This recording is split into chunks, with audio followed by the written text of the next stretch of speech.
Bonjour à toutes et bonjour à tous, chers amis youtubeurs. Alors je vous retrouve avec grand plaisir pour vous présenter un livre qui s'appelle Lettre à l'univers par Sarah Prout aux éditions Contredire. Alors je ne sais pas si vous lisez bien la petite phrase qui se trouve dessous, c'est 200 commandes à l'univers pour utiliser le pouvoir de vos émotions et transformer votre vie instantanément.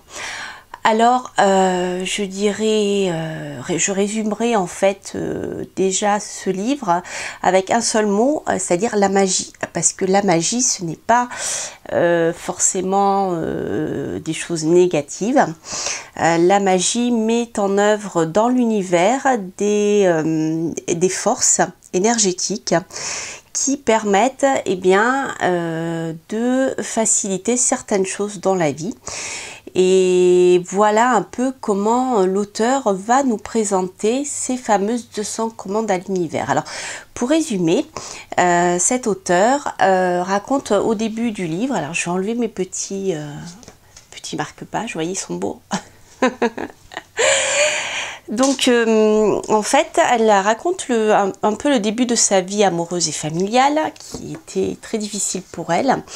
Et donc, elle raconte une petite chose que je voulais vous lire, parce que je pense que beaucoup d'entre vous, enfin certains d'entre vous, je pense notamment aux femmes, se retrouveront dans ce petit paragraphe, puisque donc elle vivait une vie de couple extrêmement violente.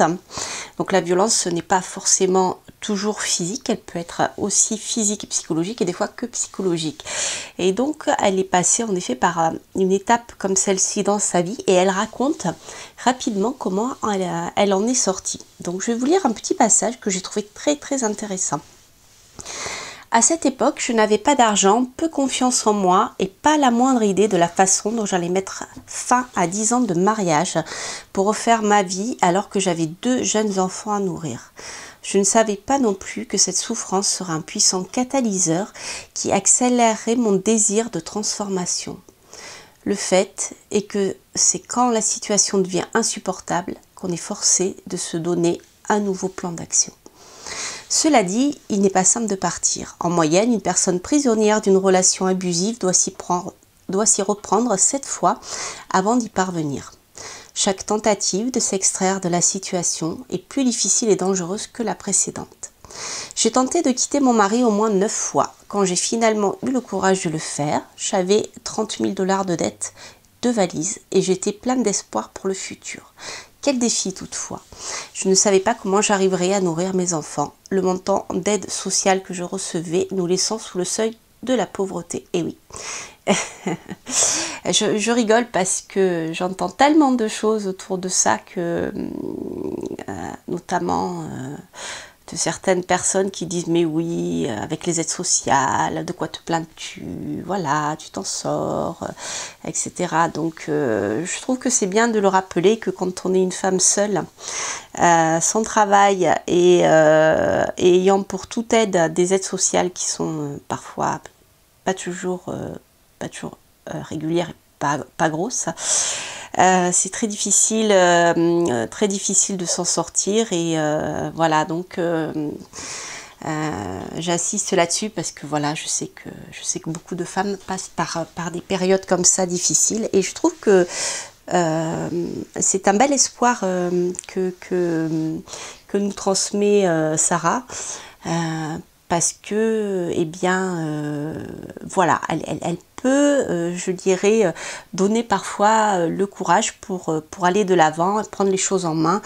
Et voilà, parce qu'elle est passée par des choses très difficiles. Donc c'est toujours bien, je trouve, d'avoir un partage comme ça d'expérience. Après, cela parle ou ça parle pas, mais c'est toujours bien, et c'est pas facile de se mettre à nu.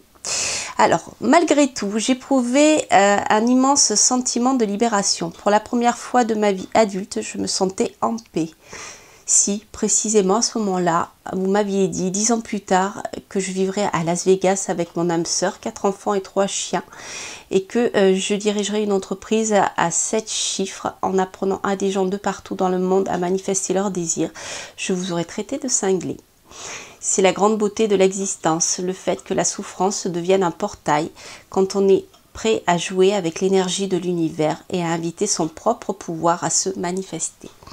Voilà, je voulais vous lire ces quelques petits paragraphes parce que je trouve que déjà, il donne le ton du livre et que voilà, je pense que c'est important. Alors ça, c'était pour la petite introduction. Alors ce livre est très bien fait. Donc il y a une petite explication pour comprendre comment est présenté le livre, sur quelle force nous pouvons nous appuyer pour faire évoluer nos relations puis nos situations dans la vie. Donc bien sûr, elle s'appuie sur l'amour plutôt que pour la peur. Voilà. Et le livre va être, je dirais, organisé selon ces grands axes. Voilà, l'amour et la peur. Alors, je ne veux pas tout vous lire parce que sinon, ça serait plus intéressant après que vous lisiez vous-même le livre. Donc, vous voyez, tout est énergie.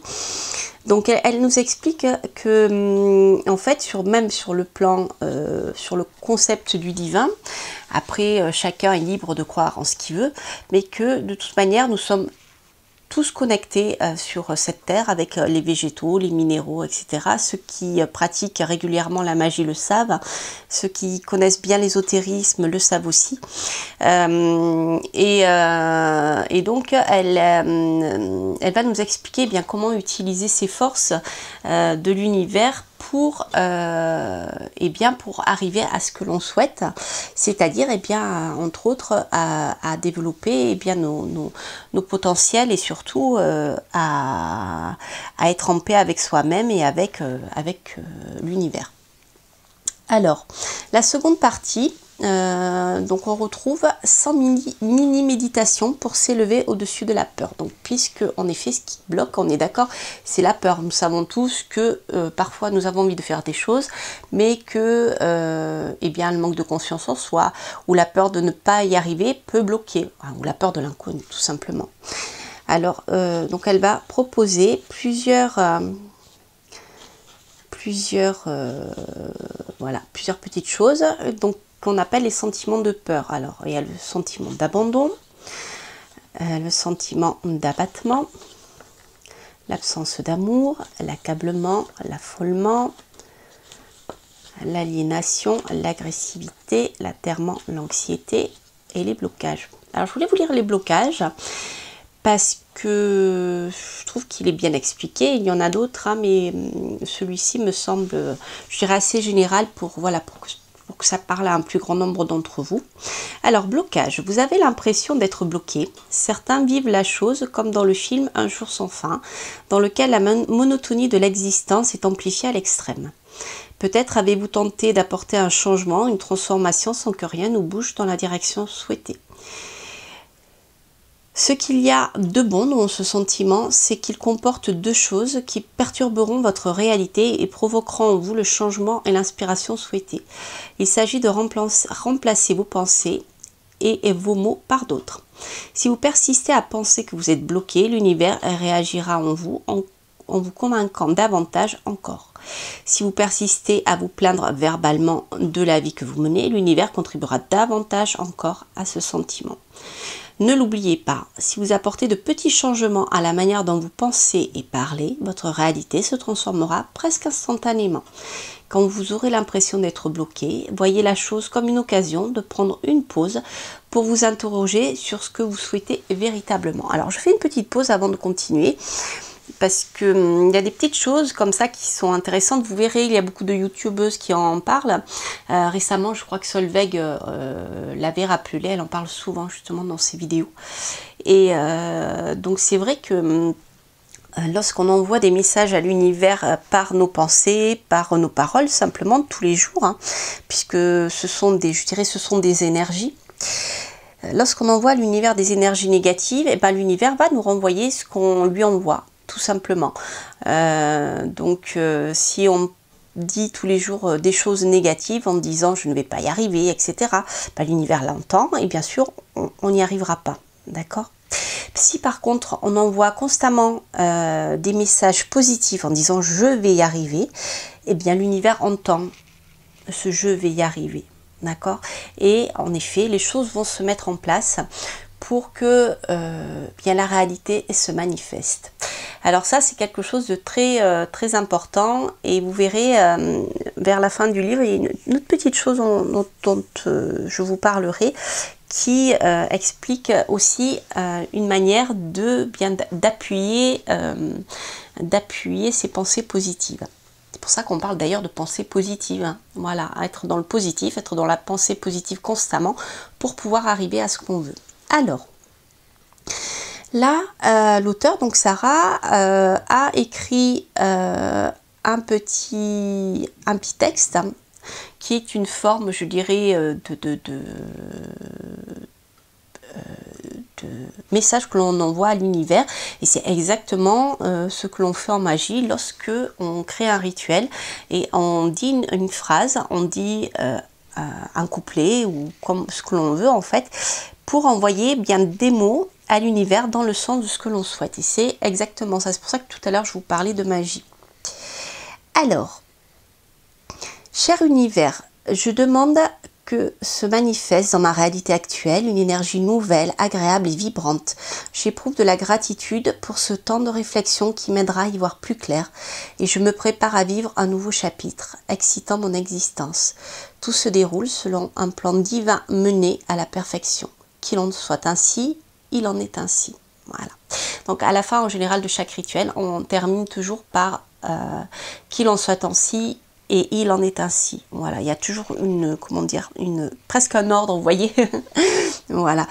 Donc je trouve ça intéressant parce qu'il y a à la fois cette conception que bien le blocage des fois aussi n'est pas toujours lié à nous, mais est aussi lié à un moment de la vie qui fait que les choses sont bloquées. On le retrouve beaucoup en astrologie, hein. Pour ceux qui ne le savent pas, je suis astrologue.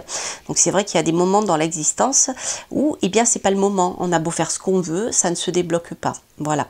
Mais parfois l'impression d'être bloqué aussi et de ne pas dépasser cette sensation, eh bien va nous bloquer davantage. Voilà, je trouve que ce petit rituel et cette petite phrase est très intéressante, ce petit paragraphe surtout, pour envoyer un message à l'univers. Alors vous voyez, si vous ne connaissez rien à la magie, si vous n'avez pas envie d'utiliser des instruments de magie, etc., c'est pas nécessaire. Voilà, vous pouvez tout simplement, en vous mettant bien sûr au calme pour pouvoir vous ressourcer, méditer un peu et dire simplement cette petite phrase, et bien déjà c'est beaucoup.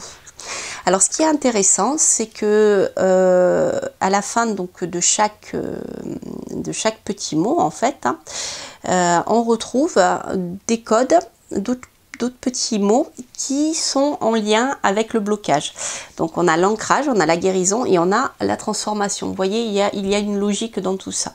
Alors ce qui est bien fait, je trouve, c'est que tout est classé par ordre alphabétique, donc c'est facile de trouver. Vous voyez, A, après B, on passe à la colère, pourquoi on est tout le temps en colère. Voilà, les conflits, la confusion, la critique. D'accord? Après, donc la seconde partie, ça c'est la seconde partie. Alors il y a une troisième partie qu'on peut retrouver aisément, voilà, avec les codes couleurs. On le voit dans la tranche ici, hein, quand on a des pages comme ça. Donc là, ce sont 100 mini-méditations pour accueillir l'amour. Une fois, je dirais, la peur, ce qui peut provoquer de la peur chez nous, une fois que tout ça est levé, eh bien, on va passer à la partie, je dirais, pour accueillir l'amour. Mais il faut, je dirais, s'être libéré de la peur déjà. Donc l'amour est le moteur, bien sûr, on le dit souvent, hein, l'amour c'est le moteur, mais l'amour avec un grand A, hein, on n'est pas dans l'amour forcément de... Excusez-moi, je fais une petite pause parce que je vois une petite bébête qui est sur le dos, qui n'a pas l'air en super état. Et hop, je vais essayer de la retourner. Voilà. Voilà, quand on parle d'amour, ce n'est pas forcément l'amour L'amour entre mari et femme, c'est l'amour universel et aussi l'amour de soi. Donc dans cette troisième partie, on retrouve également les mêmes méditations qui sont classées par ordre alphabétique. Vous voyez, de la même manière, donc la créativité. Donc c'est toujours pareil, en fait, on a une petite définition du mot. Ensuite, un petit chapitre qui développe l'histoire. Et en général, on a un petit texte, voilà, qui... alors des fois, les chapitres sont plus... Les définitions sont plus longues que d'autres. Alors si par exemple... allez, on va prendre... J'en avais vu un tout à l'heure qui je trouve intéressant de vous lire. Allez, bonheur, hop. Bonheur, si vous désirez que le bonheur se manifeste dans votre réalité actuelle, vous avez le choix de l'obtenir ici et maintenant. Le bonheur n'est pas une destination future. Il vous revient entièrement de le créer. Ne l'oubliez pas, n'attendez pas que de perdre du poids, de rencontrer l'âme sœur ou d'obtenir 1 million de dollars pour être heureux. Soyez-le maintenant. La joie, c'est votre parcours. Trop souvent, on rend autrui responsable de son sort. Je rigole parce que ça fait penser à quelqu'un. Trop souvent, on rend autrui responsable de son sort, de son bonheur. L'idée que l'autre devrait me rendre heureux ou qu'il ne le fait pas est bête, puisqu'elle consiste à céder la responsabilité à quelqu'un qui ne devrait pas avoir ce genre de pouvoir sur moi. Reprenez votre pouvoir en main. Votre rôle consiste à vous tourner vers ce qui vous apporte de la joie, où que vous soyez. Le véritable bonheur réside dans le fait qu'on a accès à des personnes, à des lieux, à des expériences qui nous éclairent de l'intérieur. Faites appel à la magie de l'univers pour vous aider à déclencher le bonheur au plus profond de votre âme. Alors voici la petite phrase, enfin le petit texte. Cher univers, donc on commence toujours comme ça. Je te remercie de m'offrir ce moment de bonheur. J'ai conscience que ma capacité à guider mon énergie vers la joie et l'appréciation au moment qui me convient. Je libère autrui de la responsabilité de mon bien-être et je reprends en main mon pouvoir de rechercher le bonheur dans chacun des délicieux moments de l'existence. Qu'il en soit ainsi, il en est ainsi. Voilà. Donc ceci, pareil, voilà pour 100 petites phrases. Ensuite... donc la dernière partie, vous voyez, c'est assez conséquent. La dernière partie est un peu plus courte, mais aussi très dense dans le contenu. Entretenir l'inspiration. Alors je trouve ça vraiment, vraiment sympa. Parce que la manière dont elle a présenté les choses, parce que donc une fois qu'on a fait ces petits rituels-là, après, l'auteur va nous donner plusieurs techniques pour pouvoir pratiquer, je dirais, cette spiritualité. Donc vous voyez, par exemple, elle vous dit quand on est embarqué dans cette aventure incroyable aux côtés de l'univers, il importe de veiller à entretenir son inspiration, à stimuler l'énergie du souvenir. Pour ce faire, gardez à l'esprit les 10 éléments fondamentaux qui vous aideront dans votre cheminement vers la manifestation. Vous travaillez, jouez et suivez constamment le mouvement aux côtés de l'univers. Vous devez entretenir la conviction que tout est possible. Vous devez apprendre à faire confiance et à vous abandonner au processus de manifestation. D'accord ? L'énergie que vous consacrez à quelque chose vous sera toujours retournée.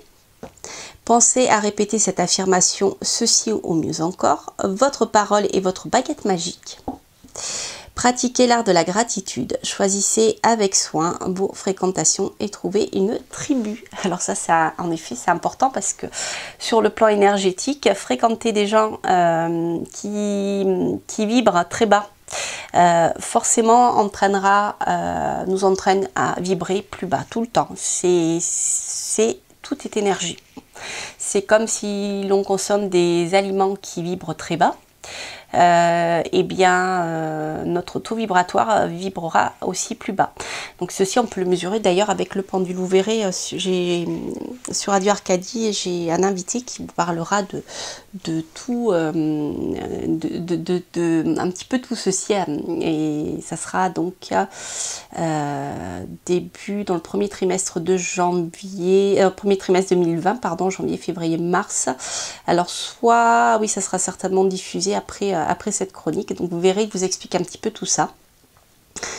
Donc là, c'est très très intéressant. L'argent est énergie, énoncez de puissantes intentions et concentrez-vous sur ce que vous ressentez. Ensuite, alors ça, j'adore, c'est stimuler les sens de la visualisation. Alors Sarah Prout nous explique comment visualiser et comment se servir de la visualisation pour atteindre nos objectifs. Et croyez-moi, ça marche parce que ça fonctionne. J'en ai fait l'expérience à un moment aussi où ma vie était très difficile. Et tous les soirs, avant de m'endormir, j'imaginais le même scénario. Tous les soirs, tous les soirs, tous les soirs.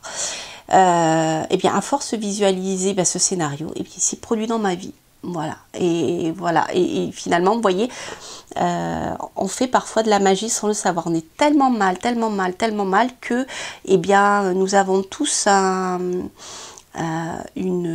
force intérieure qui est la force de vie, qui va nous pousser, si on s'écoute, vers ce qui est bon pour nous. Vous voyez, pourtant, à cette époque-là, je ne connaissais pas du tout la magie. Mais j'ai fait, et très souvent d'ailleurs, de la magie sans le savoir. Donc ça, vous voyez, c'est tout simple, hein. On n'est pas dans des choses compliquées. Donc elle explique comment créer votre tableau de vision. Voilà, c'est après si vous voulez le créer visuellement, en dessin, en collage avec des photos.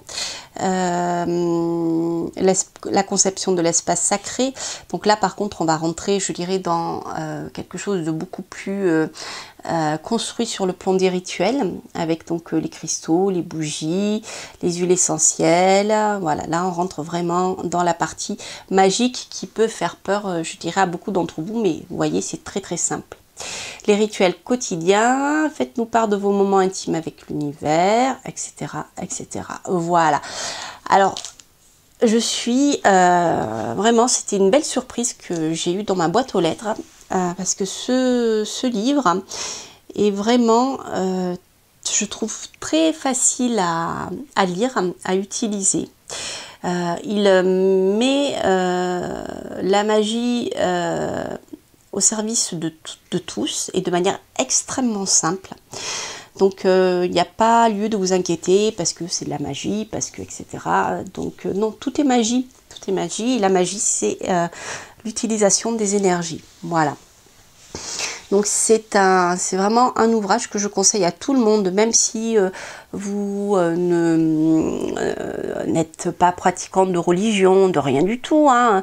Simplement, ce livre peut vous permettre eh bien, d'avancer dans votre vie sans pour autant avoir forcément, je dirais, un lien tracé sur le plan spirituel. Il s'adresse, je dirais, vraiment à tout le monde. Il n'y a pas de... Voilà, ce n'est pas segmenté.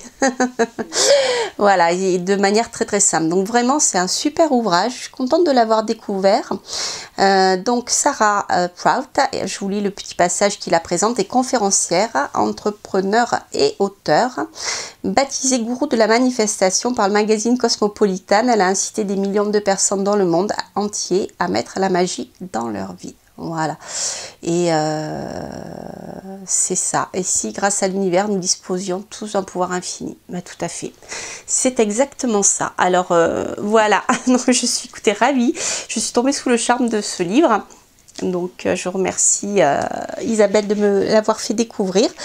Et donc ce livre, Sarah Prout, Lettre à l'univers, de son commande à l'univers pour utiliser le pouvoir de vos émotions et transformer votre vie instantanément, aux éditions Contredire.